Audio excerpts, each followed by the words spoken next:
Assalamualaikum warahmatullahi wabarakatuh.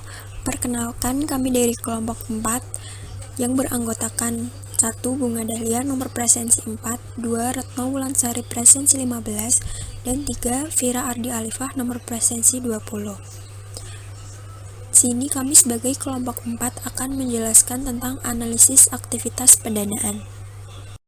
Terdapat beberapa subbab yang akan kami jelaskan dalam analisis aktivitas pendanaan. Yang pertama yaitu pendanaan utang, yang kedua akuntansi utang, yang ketiga sewa, yang keempat akuntansi sewa dan pelaporan sewa, yang kelima pengungkapan sewa, yang keenam atau terakhir analisis sewa. Yang pertama yang akan saya bahas yaitu pendanaan utang. Perusahaan dalam aktivitas bisnisnya didanai dengan liabilitas atau ekuitas atau keduanya yaitu liabilitas dan ekuitas. Utang dapat diklasifikasikan menjadi dua yaitu utang jangka panjang dan utang jangka pendek. Utang jangka panjang merupakan utang yang memiliki jatuh tempo lebih dari 1 tahun, sedangkan utang jangka pendek adalah utang yang memiliki jatuh tempo kurang dari 1 tahun. Dalam pendanaan utang terdapat dua macam, yaitu liabilitas keuangan dan liabilitas operasi. Liabilitas keuangan mengacu pada dana yang secara eksplisit dipinjam oleh suatu perusahaan dari beragam penyedia modal. Utang ini selalu memiliki biaya peminjaman yang eksplisit, umumnya melalui bunga. Sedangkan liabilitas operasi adalah utang yang timbul dari operasi seperti kreditor dagang dan kewajiban pasca kerja. Utang ini pada umumnya tidak menyebutkan secara eksplisit bunga yang dikaitkan dengan peminjaman. Selanjutnya, subbab kedua yaitu akuntansi utang. Untuk lebih memahami mekanisme akuntansinya, saya akan memberikan contoh soal. PT ABC menerbitkan obligasi dengan nilai nominal $100.000 dan tingkat bunga yang harus dibayar sebesar 6% per tahun untuk jangka waktu 3 tahun.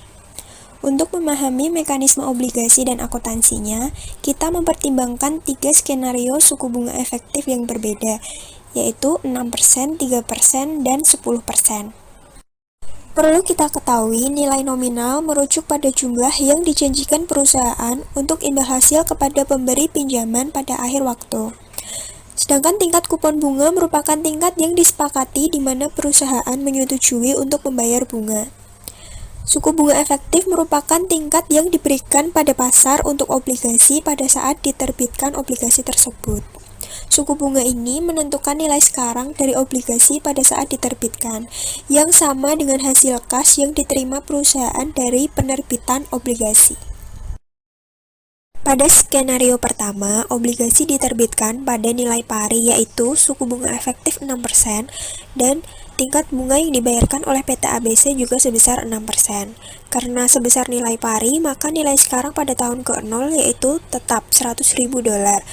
Nah, pada tahun pertama, PT ABC memberikan bunga kepada pembeli obligasi sebesar $6.000. Dan pemberi obligasi juga mengakui pendapatan bunga sebesar $6.000. Seterusnya sampai tahun ketiga, sehingga jumlah bunga yang dibayarkan PT ABC kepada pembeli obligasi yaitu sebesar $18.000. Pada skenario 2, obligasi diterbitkan pada nilai premium, yaitu pada suku bunga efektif 3% dan tingkat bunga yang dibayarkan sebesar 6%. Ini merupakan obligasi yang diterbitkan lebih tinggi dari nilai nominal. Untuk menghitung nilai sekarang, terdapat 2 langkah, yaitu yang pertama, menghitung nilai tunai jatuh tempo dengan cara nilai nominal, yaitu sebesar $100.000, dikali dengan present value dengan suku bunga 3% dengan jangka waktu 3 tahun. Jika kita lihat dalam tabel, yaitu sebesar 0,9151. Maka $100.000 dikali 0,9151 sama dengan $91.514. Yang kedua yaitu menghitung nilai tunai dari bunga jatuh tempo dengan cara kita menghitung bunga yang akan kita dapatkan dari obligasi tersebut, yaitu sebesar nilai nominal dikali tingkat bunga yang dibayarkan, yaitu $100.000 dikali 6%, maka menghasilkan bunga $6.000 dikalikan dengan present value annuity dari suku bunga 3% dengan jangka waktu 3 tahun, yaitu jika kita lihat dalam tabel sebesar 2,8286. Maka $6.000 dikali 2,8286 sama dengan $16.972. Jika dijumlahkan, keduanya akan menghasilkan nilai sekarang sebesar 108.486 dolar dan premium sebesar 8.486 dolar yang merupakan selisih antara nilai sekarang dan nilai nominal. Untuk tahun pertama, kita menghitung pendapatan bunga yang akan didapatkan oleh pembeli obligasi dengan cara nilai sekarang dikali dengan 3%, yaitu 108.486 dolar dikali 3%, maka menghasilkan 3.255 dolar.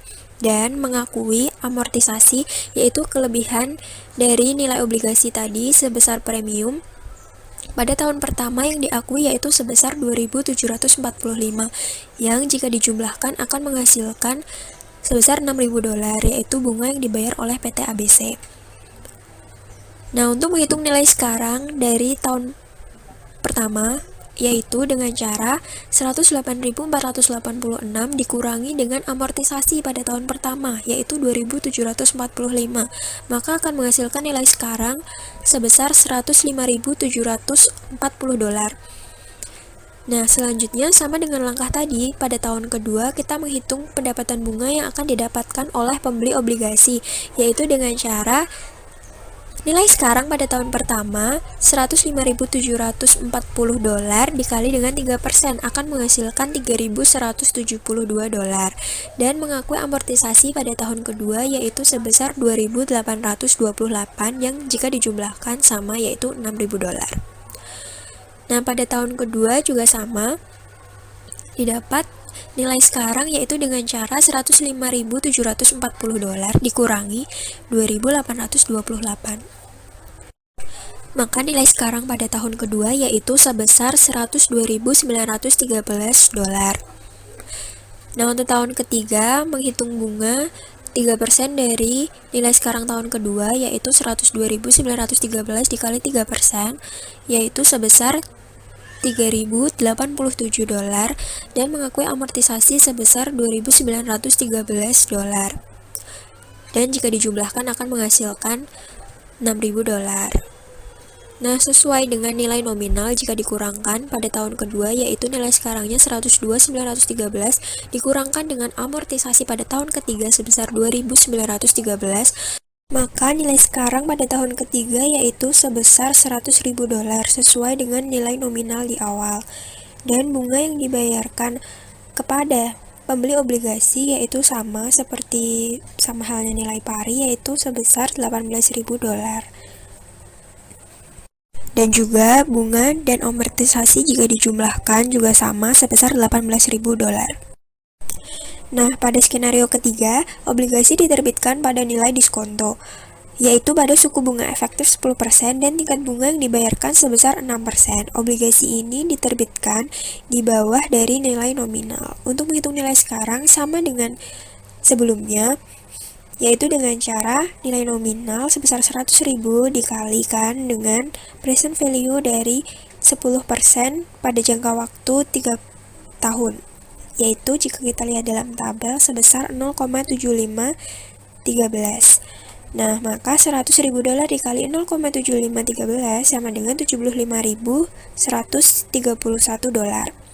Nah, yang selanjutnya menghitung nilai tunai dari bunga jatuh tempo, yaitu sebesar 6.000 dolar dikali present value annuity dari 10% dengan jangka waktu 3 tahun yaitu 2,4869. Maka 6.000 dolar dikali 2,4869 sama dengan 14.921. Jika keduanya dijumlahkan, maka akan menghasilkan nilai sekarang sebesar 90.053 dolar dan diskonto sebesar 9.947 yaitu selisih antara nilai nominal dengan nilai sekarang. Langkah selanjutnya masih sama dengan sebelumnya yaitu dengan cara nilai sekarang sebesar 90.053 dolar dikali dengan suku bunga efektif yaitu sebesar 10%. Maka pendapatan bunga pada tahun pertama yang didapatkan oleh pembeli obligasi yaitu sebesar 9.005 dolar. Dan amortisasi ini merupakan alokasi kekurangan dari nilai sekarang obligasi pada tahun ke-0 yaitu sebesar 3.005 dolar. Nah, jika dijumlahkan, kan itu amortisasi dalam kurung, maka jika dijumlahkan tetap, yaitu sebesar $6.000 yang akan dibayarkan oleh PT ABC. Seterusnya juga seperti itu. Untuk nilai sekarang pada tahun pertama yaitu didapatkan dengan cara nilai sekarang pada tahun ke-0 90.053 ditambah atau mungkin dikurang karena itu kan dalam kurung, dikurang sebesar amortisasi pada tahun pertama yaitu 3.005, maka akan menghasilkan 93.058. Lanjut lagi berulang seperti tadi, nilai sekarang pada tahun pertama dikalikan dengan suku bunga efektif 10%, maka akan menghasilkan 9.306, itu merupakan pendapatan bunga pada tahun kedua, dan amortisasi sebesar 3.306, jika dijumlahkan akan menghasilkan $6.000. Nah, nilai sekarang pada tahun kedua yaitu 93.058 dikurang 3.306, maka akan menghasilkan 96.364. Dan seterusnya hingga pada tahun ketiga akan menghasilkan nilai nominal sesuai dengan saat jatuh tempo yaitu $100.000. Dan bunga yang diberikan oleh PT ABC tetap yaitu sebesar $18.000. Selanjutnya adalah contoh skenario akuntansi nilai wajar. Selama ini kita telah mengestimasi nilai sekarang dengan menggunakan suku bunga pada saat penerbitan. Namun, pada kenyataannya, harga obligasi berfluktuasi saat suku bunga berubah sepanjang waktu. Pada skenario ini, diibaratkan bahwa suku bunga efektif pada tahun saat penerbitan yaitu sebesar 10% dan tahun pertama turun menjadi 7% dan tahun kedua turun menjadi 3%. Untuk menghitung nilai wajar pada tahun ke-0 atau saat penerbitan yaitu sama dengan cara sebelumnya, dengan cara menghitung nilai tunai jatuh tempo dan nilai tunai dari bunga jatuh tempo. Nilai tunai dari jatuh tempo yaitu dengan cara nilai nominal atau $100.000 dikali dengan present value dengan suku bunga 10% dan jangka waktu 3 tahun. Jika dilihat dalam tabel, maka akan terdapat angka 0,7513. Maka $100.000 dikali 0,7513 sama dengan $75.131. Yang kedua yaitu menghitung nilai tunai dari bunga jatuh tempo dengan cara bunga obligasi sebesar $6.000 dikali dengan present value annuity dari suku bunga 10% dengan jangka waktu 3 tahun, maka akan menghasilkan angka dalam tabel 2,4869. Maka $6.000 dikali dengan 2,4869 maka akan menghasilkan $14.921. Maka jika ditambahkan akan menghasilkan $90.053. Untuk nilai wajar tahun pertama dan tahun kedua itu dihasilkan sama seperti saat penerbitan yaitu dengan cara menghitung nilai tunai jatuh tempo dan nilai tunai dari bunga jatuh tempo. Maka akan menghasilkan pada tahun pertama nilai wajarnya yaitu $98.192 dan pada tahun kedua yaitu sebesar $102.913. Nah, untuk bunga sebesar $9.005 itu didapat dari 90.053 dikali suku bunganya yaitu 10%. Maka akan menghasilkan $9.005. Dan selanjutnya 6.873 yaitu didapat dari 98.192 dikali 7%. Dan selanjutnya juga $2.913 dikali 3% akan menghasilkan $3.087. Dalam skenario ini mengakui kerugian yang belum direalisasi, yaitu didapat dengan cara pada tahun pertama itu kan 5.134 itu didapat dari nilai wajar tahun pertama yaitu 98.192 dikurangi nilai wajar pada saat penerbitan yaitu sebesar $90.053 ditambah dari bunga pada tahun pertama yaitu $9.005 dikurangi kupon atau tingkat bunga yang dibayarkan oleh PT ABC yaitu sebesar $6.000, maka akan menghasilkan $5.134. Itu merupakan kerugian yang belum direalisasi pada tahun pertama, sehingga total beban atau beban yang akan dimasukkan dalam laba tahun pertama berjumlah $14.139. Pada tahun kedua juga sama, mengakui kerugian yang belum direalisasi yaitu sebesar 3.847. Caranya sama seperti sebelumnya, sehingga jika dijumlahkan maka total beban yang akan dimasukkan dalam laba tahun kedua yaitu sebesar 10.721. Pada tahun ketiga, nilai wajar menjadi sesuai dengan nilai nominal yaitu $100.000 dengan bunga $3.087 dan kerugian yang belum direalisasi yaitu 0 jika sudah dikurangkan dengan cara seperti tadi. Maka total beban yang akan dimasukkan dalam laba tahun ketiga yaitu sebesar 3.087 dan jika dijumlahkan ketiganya akan menghasilkan 27.947 sama dengan beban bunga yang dihasilkan pada obligasi yang diterbitkan pada nilai diskonto. Ini membuktikan bahwa perlakuan akuntansi nilai wajar dan akuntansi konvensional itu sama, namun pembebanan pada setiap tahunnya itu yang berbeda. Perusahaan diharuskan untuk melaporkan perincian terkait utang jangka panjang dan utang jangka pendek pada catatan atas laporan keuangan. Selain menjelaskan jumlah yang diakui dalam laporan posisi keuangan, catatan pengungkapan memberikan informasi berguna lainnya. Ini termasuk informasi terkait dengan jatuh tempo utang masa depan yang sudah diantisipasi, perincian mengenai provisi kontraktual seperti jaminan dan perjanjian, saldo yang belum digunakan dalam fasilitas kredit, dan informasi terkait lainnya yang berhubungan dengan utang perusahaan. Berikut ini merupakan contoh dari analisis pendanaan utang. Di sebelah kiri merupakan ringkasan laporan laba rugi, di sebelah kanan merupakan ringkasan laporan posisi keuangan. Dapat dilihat pada laporan posisi keuangan hanya dijelaskan secara garis besar pada utang-utang yang tersedia, yaitu hasil bayar ke bank, utang jangka panjang lancar, dan utang jangka panjang. Penjelasannya dapat dilihat dari pengungkapan catatan atas laporan keuangan. Pada 2011 terdapat utang sebesar 1.116. Utang tersebut terbagi menjadi beberapa macam. Yang pertama yaitu fasilitas dijamin senior atau revolver yang beredar sebesar 148, sedangkan fasilitas yang masih tersedia untuk dapat dipinjam yaitu sebesar 142 dengan tingkat suku bunga 3,1%. Yaitu senior notes 10% dengan jatuh tempo tahun 2016. Pada tahun 2010 beredar sebesar 642, sedangkan pada 2011 beredar 612. 8,5% jatuh tempo pada 2012, 2010 beredar sebesar 30, 2011 beredar sebesar 6. Selanjutnya yaitu terdapat wesel konversi disubordinasikan, 5,5% jatuh tempo pada tahun 2014, 2010 beredar sebesar 115 dan 2011 juga beredar sebesar 115. Yang selanjutnya yaitu utang jangka panjang lainnya.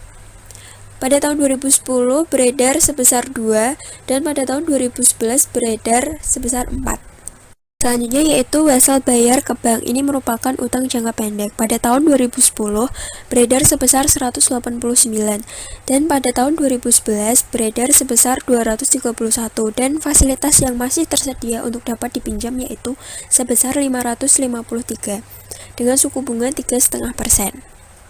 Dan dari seluruh total utang jangka panjang sebesar 885, terdapat satu yang merupakan utang jangka panjang lancar karena sudah jatuh tempo pada tahun ini.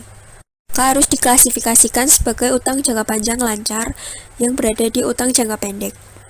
Maka jika ditotal, utang pada tahun 2010 yaitu sebesar 978 dan pada tahun 2011 sebesar 1116. Pengungkapan catatan atas laporan keuangan juga terdapat daftar pembayaran yaitu jumlah jatuh tempo beserta tahun-tahun yang berakhir. Contohnya bisa dilihat pada slide di kanan. Di sini juga diungkapkan estimasi nilai wajar dari utang jangka panjang untuk tahun 2011 yaitu sebesar $905 juta, untuk tahun 2010 yaitu sebesar $846 juta. Hal-hal yang perlu diungkapkan dalam analisis pendanaan utang yang pertama yaitu akuntansi nilai wajar. Nilai wajar ini mencerminkan nilai sekarang atas utang, bukan biaya perolehan. Yang kedua yaitu mengakhiri utang masa depan. Penting bagi analis untuk memeriksa dengan seksama daftar pembayaran utang masa depan. Yang ketiga yaitu fasilitas kredit yang belum dimanfaatkan. Yang keempat yaitu perlindungan. Para pemberi pinjaman sering memiliki kontrak eksplisit dengan perusahaan peminjam yang membantu para pemberi pinjaman melindungi uang yang dipinjamkan. Ada 3 cara. Yang pertama yaitu senioritas, 2 jaminan, dan 3 perjanjian. Yang pertama yaitu senioritas. Senioritas mengacu pada urutan pihak-pihak yang berbeda akan dibayar ketika bisnis perusahaan berakhir. Klaim senior akan dibayar sebelum klaim junior. Yang kedua yaitu efek. Efek atau jaminan mengacu pada aset yang disisihkan selama pembubaran untuk secara khusus memenuhi klaim tertentu. Yang ketiga yaitu perjanjian. Para pemberi pinjaman menetapkan perjanjian untuk mengamankan investasinya. Perjanjian ini bisa afirmatif atau negatif. Perjanjian afirmatif ini menentukan tindakan yang harus dilakukan manajemen untuk menjaga utang agar bereputasi baik. Sedangkan perjanjian negatif ini membatasi perilaku manajemen yang memungkinkan bisa merugikan bagi pemberi pinjaman. Selanjutnya yaitu menganalisis perlindungan. Penting bagi seorang analis untuk mempelajari perlindungan yang tersedia untuk kreditor dan memahami implikasinya. Kemudian saya Retno Wulansari akan menjelaskan tentang sewa atau lease. Sewa adalah suatu perjanjian di mana lessor memberikan hak kepada lessee untuk menggunakan suatu aset selama periode waktu yang disepakati. Lessee atau penyewa atau pengguna adalah pihak yang menggunakan aset spesifik yang dapat diidentifikasi. Sedangkan lessor atau pesewa atau pemberi sewa atau pemilik adalah pihak yang meminjamkan aset miliknya kepada lessee. Sewa merupakan suatu perjanjian kontraktual antara lessor dengan lessee. Perjanjian tersebut memberikan hak kepada lessee untuk menggunakan aset yang dimiliki lessor selama masa sewa. Sebagai imbalannya, lessee membayar sewa yang disebut pembayaran sewa minimum atau minimum lease payment yang disingkat MLP. Masa sewa mewajibkan lessee melakukan serangkaian pembayaran selama periode waktu masa depan yang telah disepakati. Kontrak sewa bisa meliputi masa sewa, pengalihan kepemilikan, dan penghentian lebih awal. Sewa dapat diklasifikasikan menjadi 2, yaitu sewa pembiayaan atau capital atau finance lease dan sewa operasi atau operating lease. Sewa pembiayaan adalah sewa yang mengalihkan secara substansial seluruh risiko dan manfaat yang terkait dengan kepemilikan suatu aset. Kepemilikan aset tersebut pada akhirnya dapat dialihkan dan dapat juga tidak dialihkan. Sedangkan sewa operasi adalah sewa yang tidak mengalihkan secara substansial seluruh risiko dan manfaat yang terkait dengan kepemilikan aset. Sewa pembiayaan atau capital lease atau finance lease dicatat sebagai perolehan aset dan menimbulkan liabilitas bagi lessee. Aset sewaan dan kewajiban sewa diakui dalam laporan keuangan. Lessee juga mengakui pencatatan aset dan amortisasinya serta pencatatan utang dan beban bunga. Sedangkan lessor memperlakukan sewa sebagai penjualan dan transaksi pendanaan. Lessor tidak lagi mengakui aset tetapi hanya mengakui piutang dan pendapatan bunga. Kemudian untuk sewa operasi atau operating lease biasanya disebut sebagai sewa jangka pendek. Semua jenis sewa selain sewa pembiayaan biasanya dicatat sebagai sewa operasi. Aset dalam sewa operasi dapat digunakan oleh penyewa atau lessee, namun aset tetap dimiliki oleh pihak yang menyewakan atau lessor. Sehingga lessor mencatat penerimaan sewa sebagai pendapatan dan lessee mencatat pembayaran sewa sebagai beban. Pada sewa operasi tidak terjadi transfer ownership atau perpindahan kepemilikan di akhir masa sewa, dan pemeliharaan aset biasanya dilakukan oleh yang menyewakan atau lessor. Penyajian sewa operasi dalam laporan keuangan bagi lessee diakui dan disajikan sebagai beban sewa dalam laporan laba rugi komprehensif, dan tidak ada pencatatan aset, utang atau liabilitas maupun beban depresiasi. Hal ini disebut off balance sheet.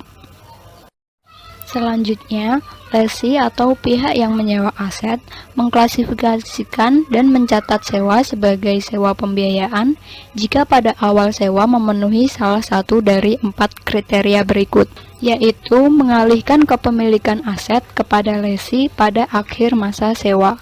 Kemudian, lesi mempunyai opsi untuk membeli aset pada harga yang cukup rendah dibandingkan nilai wajar pada tanggal opsi mulai dapat dilaksanakan. Masa sewa adalah untuk sebagian besar umur ekonomis aset meskipun hak milik tidak dialihkan, yaitu sebesar 75% atau lebih dari perkiraan umur ekonomis aset.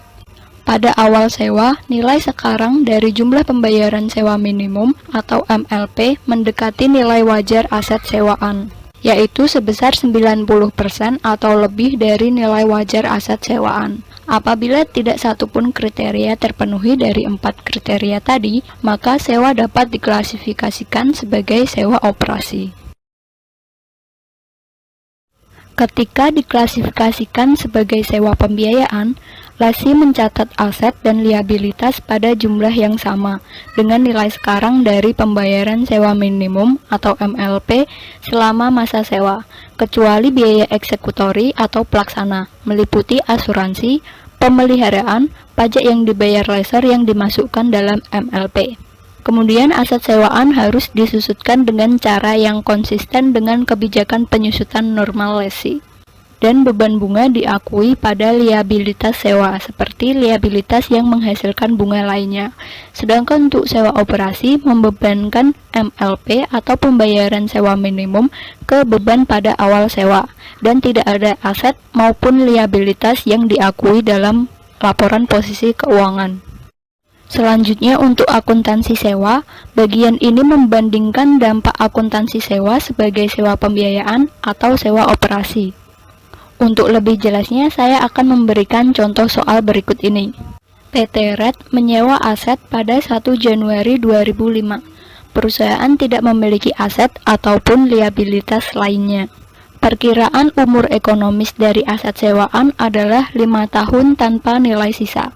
Perusahaan akan menyusutkan aset ini dengan garis lurus selama umur ekonomis. Sewa ini memiliki jangka waktu yang tidak dapat dibatalkan selama 5 tahun dengan pembayaran sewa minimum tahunan sebesar $2.505 yang dibayarkan pada setiap akhir tahun.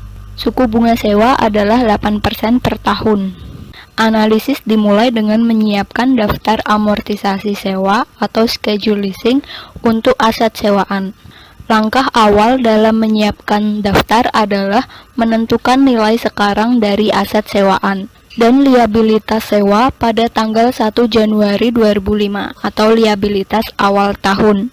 Dengan menggunakan tabel suku bunga di akhir buku, nilai sekarang adalah $10.000, dihitung dari 3,992, yaitu suku bunga 8% dalam jangka waktu 5 tahun.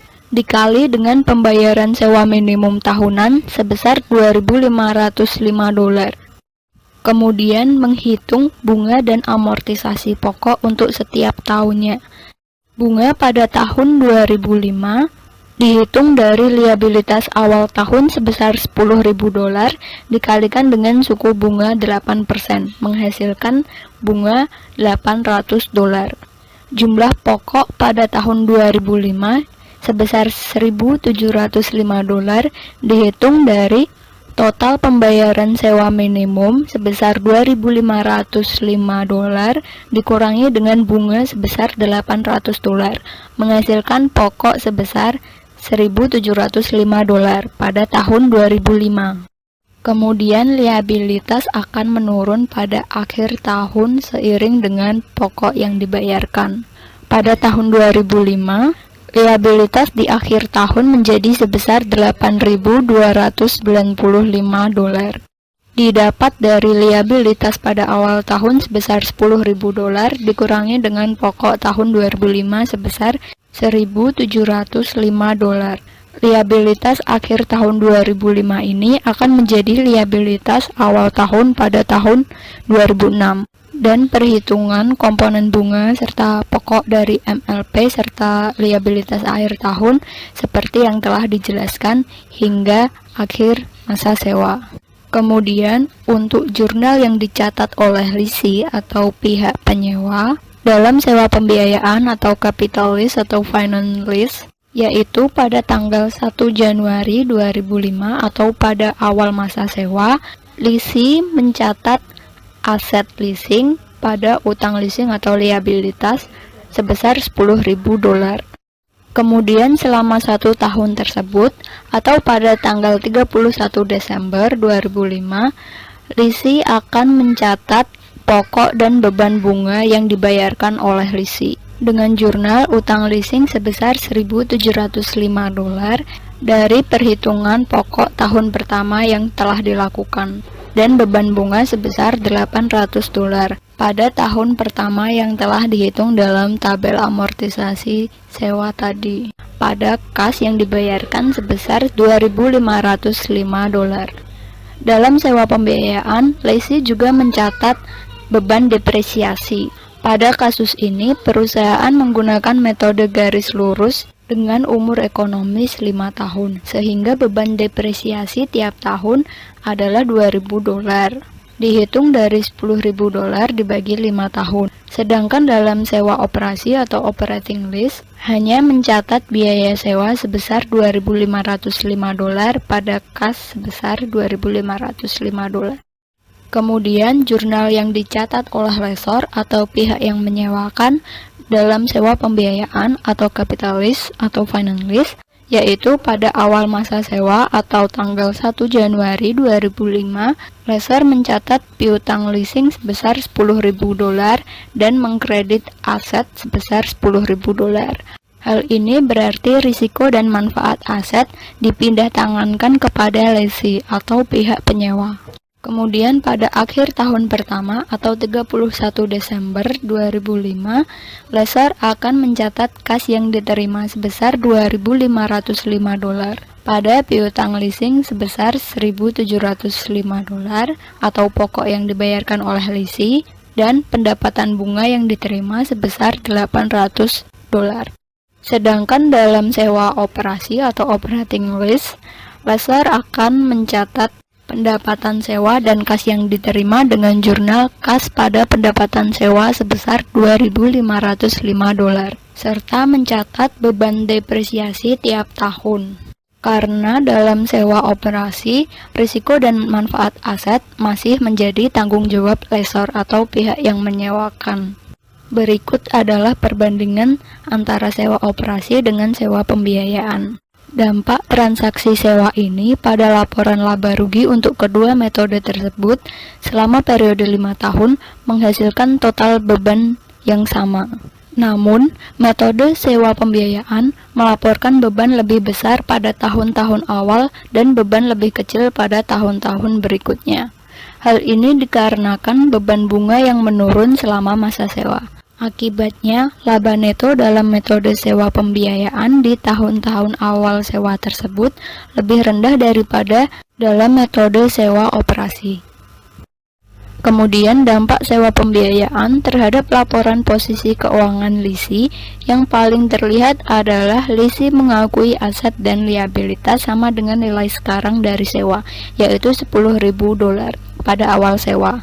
Pada sewa pembiayaan untuk setiap tahunnya, aset sewaan dan liabilitas sewa tidak sama, kecuali pada awal dan penghentian sewa.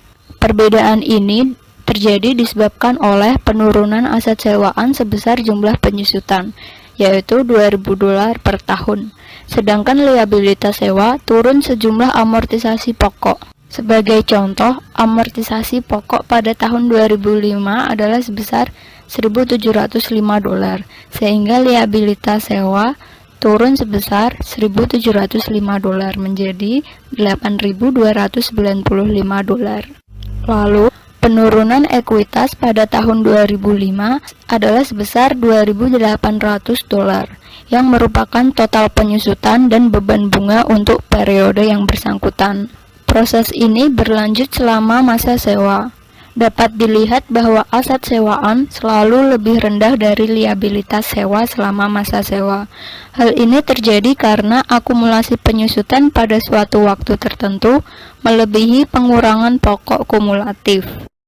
Sedangkan sewa operasi dalam laporan posisi keuangan tidak mencatat aset dan liabilitas sewa, sehingga kas pada tiap tahun akan berkurang sebesar pembayaran sewa minimum atau MLP, yaitu sebesar $2.505, dan ekuitas berkurang sebesar jumlah yang sama, yaitu $2.505, karena MLP atau pembayaran sewa minimum dicatat sebagai beban sewa.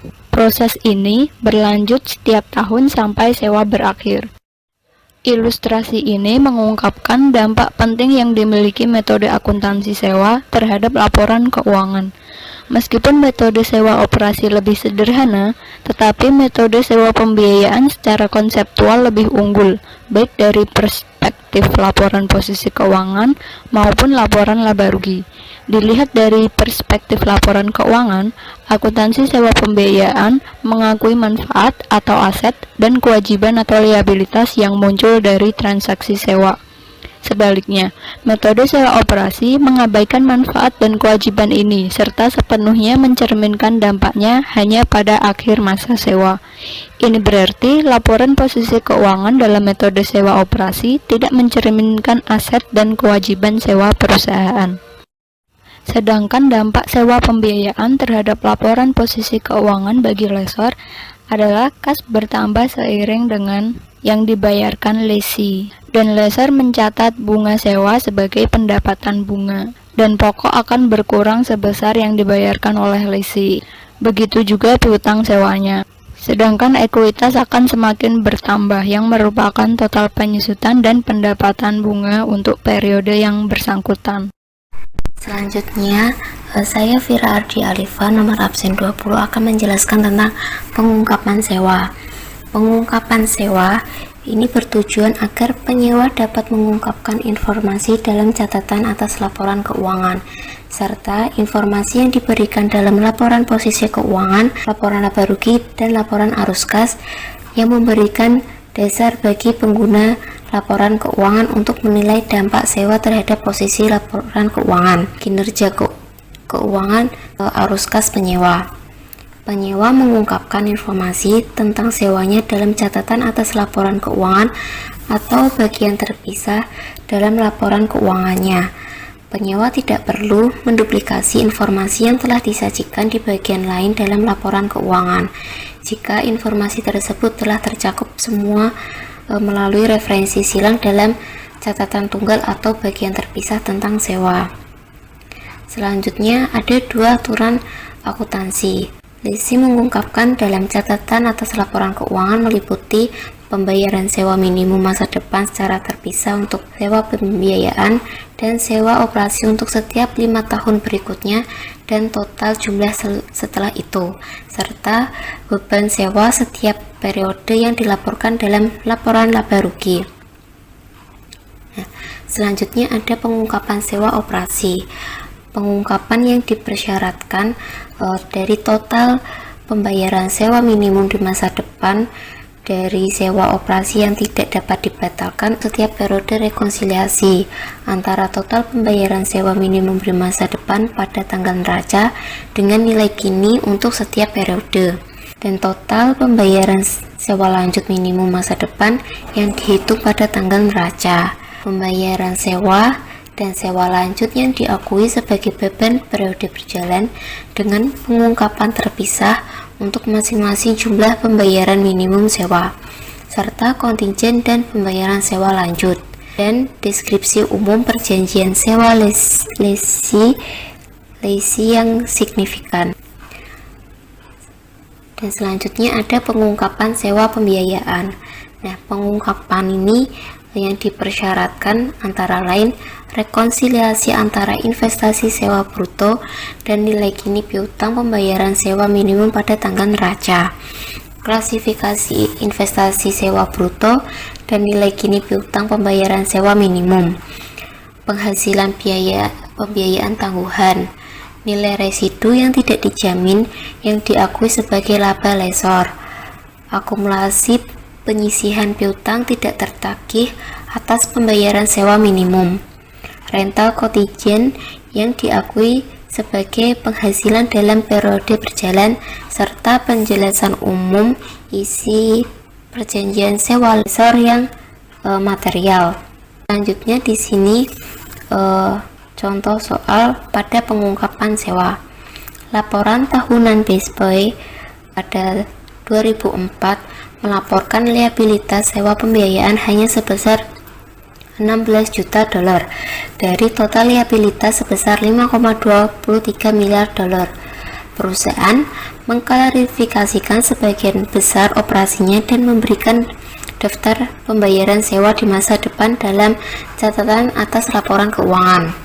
Perusahaan Best Buy akan membayar 545 juta atas sewaannya pada 2005 dan 424 juta pada 2006 dan seterusnya. Kita akan menganalisis pengungkapan sewa dalam laporan tahunan perusahaan Best Buy pada 2004 pada akhir tahun, dan meskipun menggunakan sewa guna usaha atau leasing sebagai alternatif pendanaan untuk berbagai lokasi retailnya. Perusahaan Best Buy melaporkan liabilitas sewa pembiayaan hanya sebesar 16 juta dari total liabilitas sebesar 5,23 miliar tadi pada laporan posisi keuangannya. Nah, sebagai akibatnya hanya sebagian kecil aset sewa yang dicatat pada laporan posisi keuangan. Di sini menampilkan catatan kaki leasing dari laporan tahunan dan biasanya merupakan pengungkapan leasing. Masa sewa umumnya berkisar sampai 20 tahun. Selain pembayaran sewa ini juga mensyaratkan Best Buy untuk membayar pajak real, asuransi, dan pemeliharaan. Selanjutnya, selama tahun fiskal 2004, perusahaan Best Buy mengadakan perjanjian sewa pembiayaan sejumlah 26 dolar untuk peralatan titik penjualannya yang digunakan di toko retail. Sewa ini merupakan transaksi non-kas dan telah dieliminasi dari laporan arus kas konsolidasian. Komposisi dari beban sewa untuk semua sewa operasi setelah dikurangi pendapatan sewa balik selama 3 tahun fiskal terakhir termasuk sewa aset tetap adalah sebagai berikut. Itu sewa minimum pada 2004 sebesar 467 dolar dan pada 2003 439 dolar dan pada 2002 366 dolar serta rental kontijen masing-masing 1 tahun. Dan untuk total beban sewa untuk operasi dilanjutkan sebesar pada tahun 2004 468, pada tahun 2003 440 dolar, pada tahun 2002 367 dolar. Selanjutnya, pembayaran sewa minimum masa depan masa sewa pembiayaan dan sewa operasi setelah dikurangi pendapatan sewa balik berdasarkan tahun fiskal atau tidak termasuk rental kontijen pada akhir Februari 2004 adalah sebagai berikut.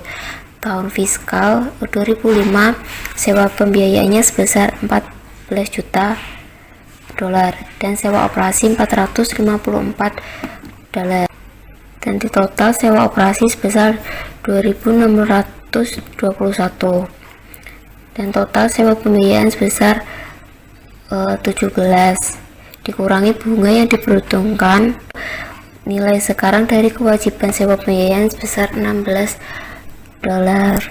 Selanjutnya adalah analisis sewa. Bagian ini melihat dampak sewa operasi dibandingkan dengan sewa pembiayaan untuk analisis laporan keuangan. Perbandingan ini memberikan pedoman khusus mengenai cara menyesuaikan laporan keuangan untuk sewa operasi yang harus dicatat sebagai sewa pembiayaan. Selanjutnya ada dampak sewa operasi. Dampak terhadap laporan keuangan diringkas sebagai berikut. Sewa operasi melaporkan liabilitas menjadi lebih rendah dengan hanya melaporkan sewa dalam pembiayaan off balance sheet. Sewa operasi melaporkan aset menjadi lebih rendah. Sewa operasi menunda pengakuan beban dibandingkan dengan sewa pembiayaan. Sewa operasi melaporkan liabilitas jangka pendek menjadi lebih rendah dengan hanya melaporkan bagian rencana dari pembayaran pokok pada laporan di luar LPK, serta sewa operasi memasukkan bunga dan beban sewa atau beban operasi. Ini adalah konversi sewa operasi ke sewa pembiayaan. Nah, di tabel ini memberikan suatu metode untuk mengonversi sewa operasi ke sewa pembiayaan dengan menggunakan data dari catatan sewa perusahaan Best Buy. Perlu ditekankan bahwa meskipun metode ini memberikan estimasi yang wajar, hal itu bukan tidak menghitung secara tepat semua dampak reklasifikasi sewa terhadap laporan keuangan. Bisa dilihat dari tabel menentukan nilai sekarang dari pembiayaan sewa operasi yang diproyeksikan dan amortisasi sewa. Langkah pertama adalah menilai apakah klasifikasi sewa operasi perusahaan Best Buy wajar atau tidak. Untuk melakukan hal ini, perlu dilakukan estimasi lamanya sisa periode yang melebihi 5 tahun yang diungkapkan dalam catatan atas laporan keuangan. Selanjutnya adalah penyajian kembali laporan keuangan untuk reklasifikasi sewa. Pada tabel laporan posisi keuangan yang disajikan kembali setelah mengonversi sewa operasi menjadi sewa pembiayaan perusahaan Best Buy tahun 2004. Pada laporan ini menunjukkan laporan posisi keuangan dan laporan laba rugi yang disajikan kembali untuk perusahaan Best Buy sebelum dan sesudah reklasifikasi sewa operasi dengan menggunakan hasil tabel sebelumnya. Reklasifikasi sewa operasi memiliki dampak terbatas terhadap laporan laba rugi perusahaan Best Buy tahun 2004 dengan menggunakan perhitungan untuk penyusutan dan beban bunga untuk tahun 2005. Laporan laba rugi Best Buy tahun 2004 dapat disusun kembali sebagai berikut. Beban operasi turun sebesar 177 juta dolar atau penghapusan beban sewa yang dilaporkan pada tahun 2004 sebesar 454 juta dolar dan tambahan beban penyusutan sebesar 277 juta dolar dan beban bunga naik sebesar 190 juta dolar menjadi 200 juta dolar. Dan laba neto turun sebesar 10 juta dolar. Laba sebelum pajak sebesar 16 juta dolar. Diasumsikan tarif pajak marginal perusahaan dikali 1 min 0,35 pada tahun 2004. Dampak laporan posisi keuangan ini lebih substansial. Total aset dan total liabilitas keduanya mengalami kenaikan tajam sebesar 3.321 miliar pada akhir 2004 yang merupakan nilai sekarang dari liabilitas sewa operasi. Nah, kenaikan liabilitas terdiri dari kenaikan liabilitas jangka pendek yaitu sebesar 261 juta dolar dan liabilitas jangka panjang 3.006 miliar dolar. Selanjutnya, dampak konversi sewa operasi ke sewa pembiayaan pada rasio utama perusahaan Best Buy pada tahun 2004. Nah, tabel ini menunjukkan beberapa rasio pada perusahaan Best Buy sebelum dan setelah reklasifikasi sewa. Nah, rasio lancar sedikit mengalami penurunan dari 1,27 menjadi 1,20. Namun, reklasifikasi akan berpengaruh negatif terhadap rasio solvabilitas perusahaan Best Buy. Total utang terhadap ekuitas naik sebesar 65% menjadi 2,5 dan rasio utang jangka panjang terhadap ekuitas naik tajam dari 0,21 menjadi 1,11. Cakupan bunga atau rasio kelipatan bunga perusahaan Best Buy mengalami penurunan dari 163 karena perusahaan mencatat beban bunga minimal sebelum reklasifikasi menjadi 7,37 dan perusahaan tetap sangat kuat bahkan setelah penyesuaian sewa operasi. Nah, dari imbal hasil atas ekuitas akhir, sebagian besar tidak terpengaruh karena perubahan kecil pada laba setelah pajak. Nah, artinya ekuitas tidak terpengaruh oleh reklasifikasi. Akan tetapi komponen profitabilitas secara signifikan ini akan terpengaruh. Imbal hasil atas aset akhir turun dari 8,1% menjadi 5,8% karena kenaikan aset yang dilaporkan dan dampak konsekuensinya terhadap total perputaran aset. Sekian presentasi dari kelompok kami. Apabila ada kesalahan mohon dimaafkan. Terima kasih atas perhatiannya. Semoga bermanfaat.